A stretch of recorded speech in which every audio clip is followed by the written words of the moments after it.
কুষ্টিয়া পৌরসভায় ড্রেন নির্মাণের ধীরগতির ফলে চরম দুর্ভোগে পড়েছে এখানকার ব্যবসায়ী, স্থানীয় বাসিন্দা সহ পথচারীরা। সেই সাথে বর্ষা মৌসুম হওয়ায় দুর্ভোগ আরও বৃদ্ধি পেয়েছে। ঠিকাদারের দাবি, নির্দিষ্ট সময়ের মধ্যে কাজ শেষ করা হবে। আর পৌর কর্তৃপক্ষ বলছে, সঠিক তদারকির পাশাপাশি কাজ দ্রুত সম্পূর্ণর চেষ্টা চলছে। কুষ্টিয়া থেকে সোহাগ মাহমুদ খানের পাঠানো তথ্য ছবিতে দেখুন ডেস্ক রিপোর্ট। এটি কুষ্টিয়া শহরের ব্যস্ততম কবি আজিজুর রহমান সড়ক। সড়কটির পাশ দিয়ে প্রায় 400 পাইকারি পোশাকের দোকান রয়েছে। চলতি বছরের ফেব্রুয়ারি মাস থেকে 450 মিটার রাস্তার ড্রেন নির্মাণের কাজ শুরু করে ঠিকাদারি প্রতিষ্ঠান। কিন্তু ড্রেন নির্মাণের গর্ত করে দীর্ঘদিন ফেলে রাখার কারণে বিপাকে পড়েছে এখানকার কয়েক শত পাইকারি ব্যবসায়ী।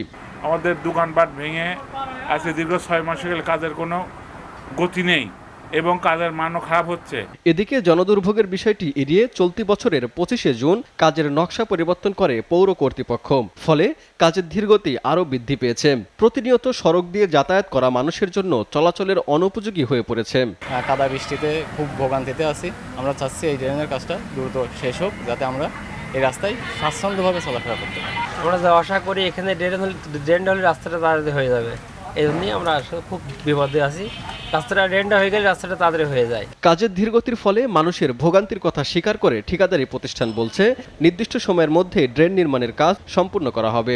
যেভাবে কাজ আমাদের কাজের গতি আছে, তাতে আমরা মোটামুটি আগামী বছর 27 শেষ অব্দি আমাদের ডেট আছে। আমরা এই ডেটের ভেতরে আমরা আল্লাহর রহমতে কাজ শেষ করে দেবো। তারপরে এখন যেহেতু প্রাকৃতিক বৃষ্টিপাত হচ্ছে, কাজ একটু হালকা ধীর গতি আছে, কাজের গতি আরও বাড়াই দেবো, খুব রিসেন্টলি বাড়াই দেবো। বৃষ্টিপাত যেহেতু হচ্ছে, তো একটু হালকা আছে। আমাদের এই ড্রেনের কাজের যে দ্রুত হওয়ার দরকার, সেভাবে আমরা পাচ্ছি না। ড্রেন যদি আমাদের ভালোভাবে না হয়, তাহলে রোডে পানি হয়ে যাবে, জলবদ্ধতা হয়ে যাবে। ড্রেন নির্মাণের ঢালাই কাজ রাতের আধারে করার অভিযোগ রয়েছে ঠিকাদারদের বিরুদ্ধে।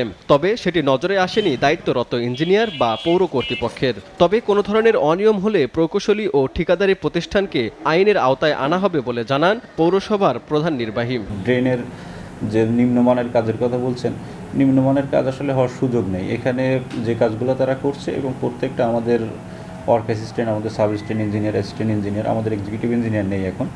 ওনারা সবসময় ফিল্ডে যান এবং এটা দেখেন। কোনো ত্রুটি হলে তাদেরকে লিখিতভাবে সতর্ক করা হয় যে তাদেরকে চুক্তি বাতিল করা হবে, তাদের পৌরসভার সাথে যে নবায়ন করা থাকে তাদের তালিকাভুক্তি, সেটা বাতিল করা হবে। 2025-26 অর্থবছরে বড়বাজার থেকে মিলবাজার সড়কটির পাশে ড্রেন নির্মাণ 2,79,00,000 টাকা বরাদ্দ দেয় পৌর কর্তৃপক্ষ। SATV news desk.